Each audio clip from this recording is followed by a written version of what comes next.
Hello, everyone. I am Julianne Meyer. You are watching Seizing Your Greatness. And I have the most amazing guest today. He's somebody that I met at his own movie premiere, Tim Shurr. Let's invite him up to the stage.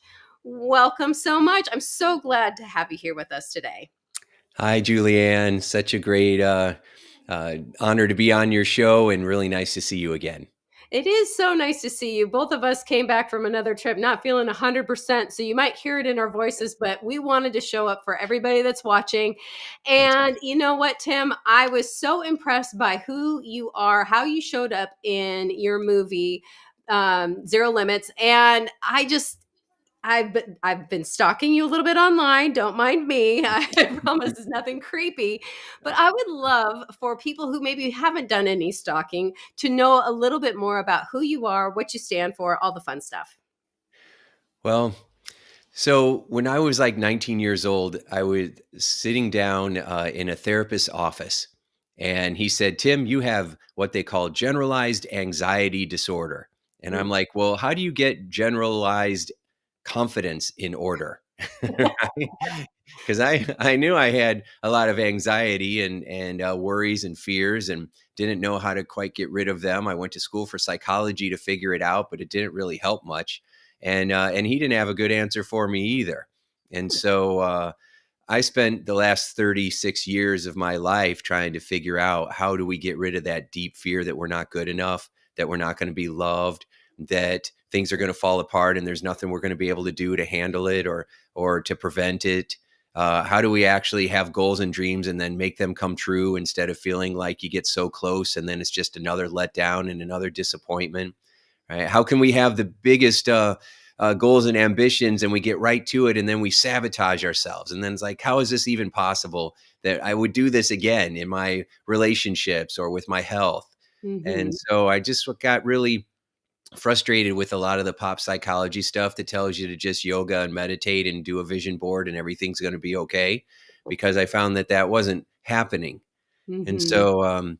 so I've just devoted my life to figuring out what does work and how you can get breakthrough results.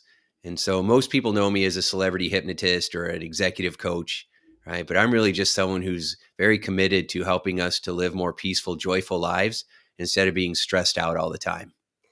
You know, I really love how you put that because it's not necessarily the vehicle. It's the message and the mission and what you're trying to help people with that is the through line.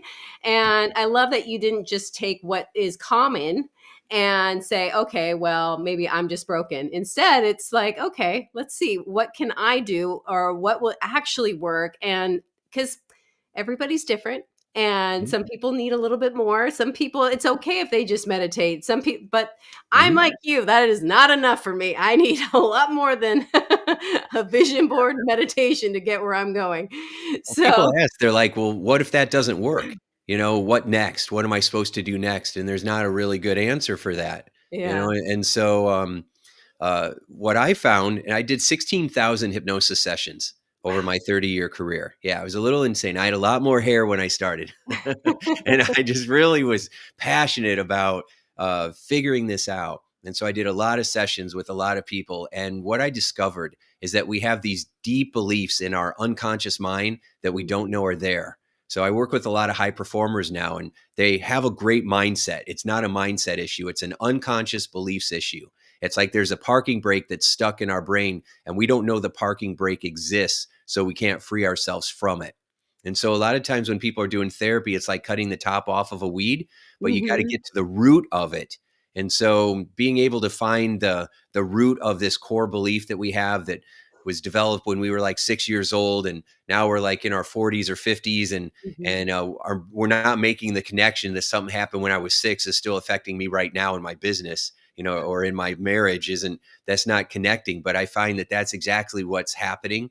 And when you go and you pull those weeds out and you plant a flower instead, you upgrade your foundational beliefs about yourself and Mhm. others in the world you live in.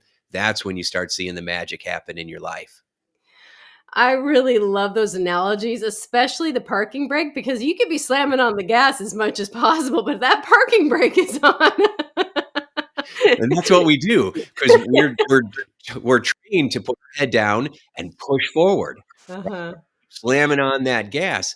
I grew up in Indiana and we get some cold winters.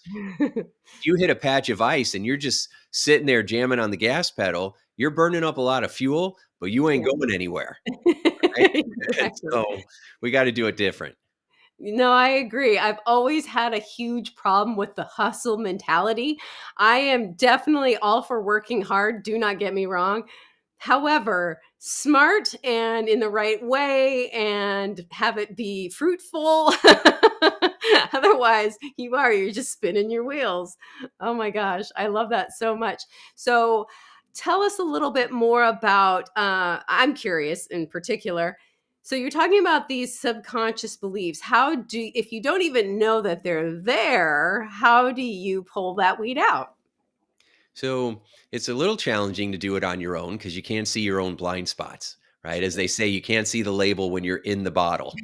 So it is good to have others to help you with this. However, you can ask yourself a question. And the question is, what would I have to believe to feel the way I'm feeling right now? And you just keep asking it over and over. Shrek said we have layers like an onion, right? And so I just quoted Shrek. So we have to keep asking ourselves, what would I have to believe to be really frustrated or to be really stuck? Well, I'd have to believe that it's not working, or I'd have to believe that it's not going to work, or I'd have to believe that I'm not smart enough to figure it out, or I'd have to believe that you don't trust people. Well, Mm, what would you have to believe to have those beliefs, right? You just keep asking the same question, and eventually what you get to is, well, I'd have to believe that people aren't good or I'm mhm, not good, right? And that's where the imposter syndrome comes from. That's where the fear that I'm not going to be able to measure up comes from. That's where the unsafety, the fear of not being safe comes from, which is what anxiety is. Anxiety is like a fire alarm that keeps going off in your brain, telling you that you're in danger, even when there's no fire. Right? It just keeps getting triggered, and we keep getting activated, and we can't figure out how to get control of it. And it's because we've got this belief inside that we're not going to be okay, or that you can't trust people. And then that just, we go around in a big, It's interesting. I keep thinking about I live in Port Angeles, Washington, which is on the Olympic Peninsula, and there's this huge mountain and there's this crazy hiking trail called Storm King. And first of all, it's like 2,000 feet up elevation, straight up. There's no flat. It's literally, once you start, it's straight up. And once I thought I'd gone to the top one time, and that's where the ropes were. And I thought, oh, okay, well, I was with my cousin at the time, and we decided to turn around and go back. Well, I ended up going on with my gym, and I went through the ropes part I thought was the very end. Well, let me tell you, first of all, it's not done. Like, these are people who put up these ropes to get up there. This is not like a park thing. I don't even know how it's legal. So I get up those ropes and I'm thinking, yeah, I made it to the top. No, now there's this little peak that I'm supposed to go up. There's yeah, nothing on either side. I got probably 2 feet from the very top, and I was with somebody, and I said, nope, I can't do this. I'm going back. I can't do this. I'm too scared, because I'm afraid of heights when I'm afraid I can fall. yes, Hand to goodness, I started going back down. She goes, what if you told yourself you could? right. And I stopped and I was like, dang it. I Why'd I did bring her? it. So, I mean, that was like a physical representation for me of that subconscious belief system, because I literally asked myself a better question, and all of a sudden I made it to the top. Your response. Yeah, I call those power questions. That's a brilliant example. And that's exactly how it feels too, because when our fear hits us, it's not like, oh, I'm uncomfortable. It feels like life or death. Yeah. Yeah, Yeah. it And literally, yeah. And and I'm sorry, go ahead. oh, it's okay. What were you gonna say? No, I was gonna say, my thing was I wasn't even so afraid of climbing the rest of the way up. It was, I gotta get back down from this. But, Yeah. So yeah. there's a kind of an approach. So I call it playing to win versus playing not to lose. And Ooh. most of us at least start off playing not to lose Mhm. because we're always afraid of getting hurt or being disappointed or being rejected or being abandoned or just looking stupid. And so I'd rather not even risk that. So I'm just going to sabotage myself or not even try. And so those are the people that are constantly saying, I know what to do. I just can't get myself to do it. I just cannot get myself to take action, or I can't get myself to follow through. I get 95% of the way there, and then I just don't finish what I'm doing. And it's that because of that fear, they're playing not to lose. How do I not get hurt? Where eventually, if you're going to succeed, you have to graduate beyond that. You've got to play to win. Right. Mhm. And playing to win means that you know that it's not just about hitting your destination, it's about who you're becoming along the way. And that's where the real victory is. Mm. Success is when you have a worthy goal and you get after it every day. It's not about hitting all your goals, because most of us don't hit all our goals. We hit like 20% of our goals, and that's enough to cover all the other losses. So when you're playing to win, it's kind of like recognizing that your brain is a GPS and you're telling it where you want it to go, and then it can help you to get there. Right. So when Mhm. you asked a new question, what if you told yourself you could, or what if I believed I would, then all of a sudden you're telling your GPS where you want to go and it'll start to take you there. When people are playing not to lose, they're focusing on what they don't want and where they don't want to go. So what they're doing Mhm. is they're telling themselves, I don't want to go to the post office. And then the brain says, getting directions to the post office, because that's what it hears. So interesting. I was just talking to somebody uh, right before our show. She called me up and she was in tears and she was suicidal. And not only has she struggled with anxiety and depression her whole life, but she just lost her brother, who was Mm. like 20 in his 20s. Right. So he just died. And so now she was living for him, and now he's not here. So Mm. she's ready to check out, but she just doesn't want to hurt her mom any more than what she's going through right now. So I start talking to her about beliefs in her mind, and that she's worthy of something new, and she's tried everything and nothing's worked, but she hasn't tried upgrading her beliefs.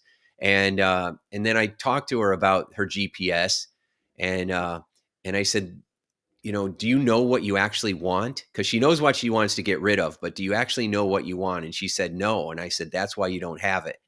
And she got real quiet, because she never thought of it that way before. Right. And then we were talking a little bit more and she started laughing. Now, here's someone who was like ready to kill herself. And then in a few minutes, with just the right questions, she was laughing. And suddenly she had hope. Right. Mm. And then I gave her some tips and I'm like, here's what we're going to do next. And gave her some direction and support. And she's like encouraged now that she's going to do this. And that was a 5-minute conversation. Wow. So that's why when we talk about this movie, Zero Limits, most of the limits that we have are self-imposed. We've put them on ourselves, or they're because of beliefs that we absorbed when we were kids, where we absorbed other people's limitations, thinking they were our own, but they weren't. Mhm. Right.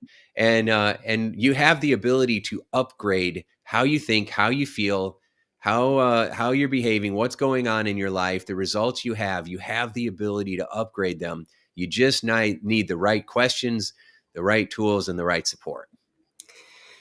I really like that too because it just it doesn't put blame on a person. It's not like, "Oh, shame on you, you loser, you couldn't get it. Why can't you figure it?" No, no, no, no, no. It's just Mhm. let's focus in a different direction. You're so close. It's like you don't the old saying, "Don't throw the baby out with the bathwater." It's like you're That's Yeah. exactly right. Yeah. Yeah, that goes along with the hustle culture, right? The hustle culture is about, belittling yourself and yelling at yourself and never Yeah. quit and keep going and push harder, harder, harder, right? Which is great, for males in their 20s, that are full of testosterone, that might be, responding to that. But most people are not going to respond to that. And Yeah. a lot of the clients that I have are not going to be responding if I start yelling at them. And so, yeah, so this much more about positive reinforcement and lifting people up instead of tearing them down. One of the problems with a tear you down motivational strategy is that you have to rip yourself apart every time you want to get motivated. That's not sustainable. No, it really isn't, and if it worked, we'd all be thin and rich and all these things. We are our own biggest bullies. Yeah, yeah. Instead of frustrated and everybody has anxiety, Yeah, exactly. right? So, when you're working with people, what are some common I mean, there's gotta be some certain things that you see over and over again that, most people don't necessarily realize that, "Hey, I'm not alone in this." Mhm. Yes. I mean, people will call up all the time saying that I've just got a lot of anxiety. I'm feeling stuck. I'm not sure what's going on.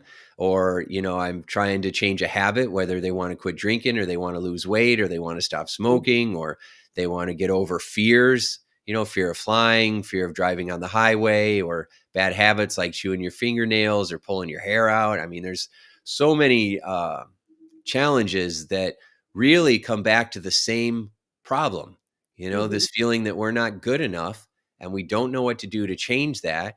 And because we don't feel like we're enough, we don't feel like we have the ability to do anything about it. And when you change that and you go from I can't to I can, I'm not enough to I'm more than enough, I'm not worthy to I am worthy, all of a sudden you start looking at the world differently, which causes you to make different choices. And when you make new choices, you get new results. And when you get new results, you start to have more empowering feelings. And all of that together starts to create a new experience. And your outer world did not have to change at all for you to start to create new results from the inside. And when you create new results on the inside, you're going to see new results on the outside because you don't see the world as it is, you see the world as you are.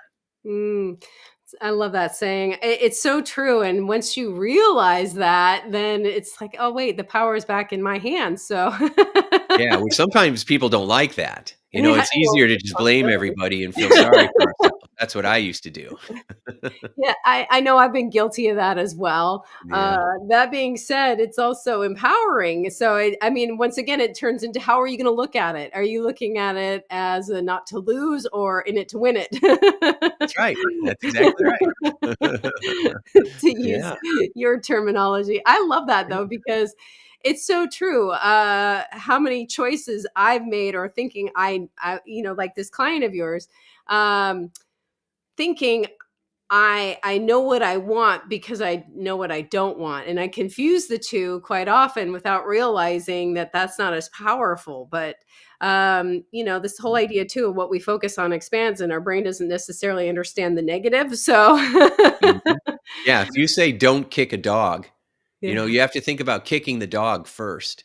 If exactly. if you tell a child don't throw the child usually throws the toy because they don't hear the word don't, Yeah, right? yeah. Instead, you would say, put the toy here, put the toy there, pet the Mhm. dog, right? Hug the dog. Yeah. So you got to tell your brain what you want, and then you got to use language that supports that. And then Mhm. if you can use a little bit of energy and speak passionately about what you want while you're doing it, then that's like rocket fuel. And that's sending a whole new vibe, a whole new energy through you and out into the world around you.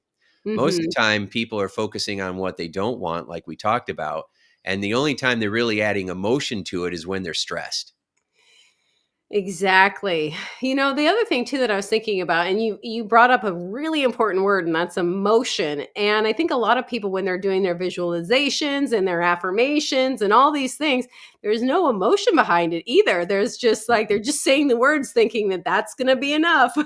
Yes, or sometimes there is emotion because you got the voice narrating underneath the Yeah. affirmations going, "Yeah, that's not gonna work. Yeah, you're lying to yourself there. Yeah, you're full of crap here. Oh, yeah, money flows into my life from all directions. I got $5 in my wallet." Yeah. And Ha it ha. right. It feels So like cool. it feels like you're lying to yourself. Yeah. So but the emotion, you're right. The emotion, Julianne, is what drives it because it allows you to feel like it's real. And so Mhm. instead of just visualization, which a lot of people struggle with because they could, not everybody's visual, so they can't even see Mhm. pictures in their mind. But what we like to use is feelization.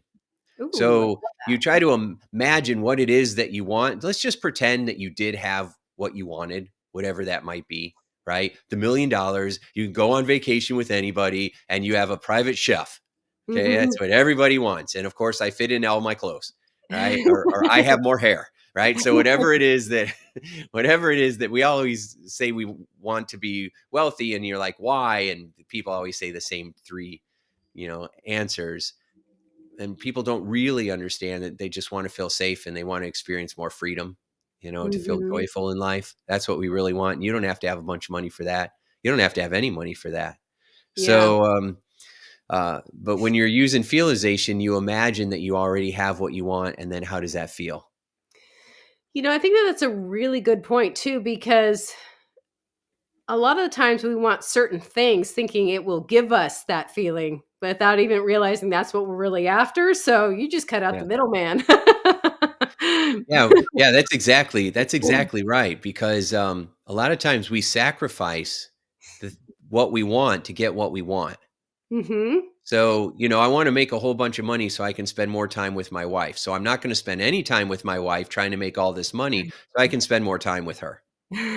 Exactly. Oh Well, I my make all goodness. the money and I finally spend time with her and she's like, "Get lost, pal. You've ignored me for 20 years. I don't want to spend any time with you now." It's very true. Or the health, or the I want freedom, but I'm working all the time for this freedom. That's it. That's it. Yes. Yeah. Oh my gosh. It goes back to this misguided idea, but yeah, it's true. It's how can you feel that sense of wealth? How can you feel that, and what does wealth mean to you? Or for me, to me it feels very luxurious to spend 5 or 10 minutes in bed before I actually get up. So to me, that feels like real wealth. So I like to spend those few minutes just sitting there instead of bouncing out of bed and starting my day right away, blah, blah, blah.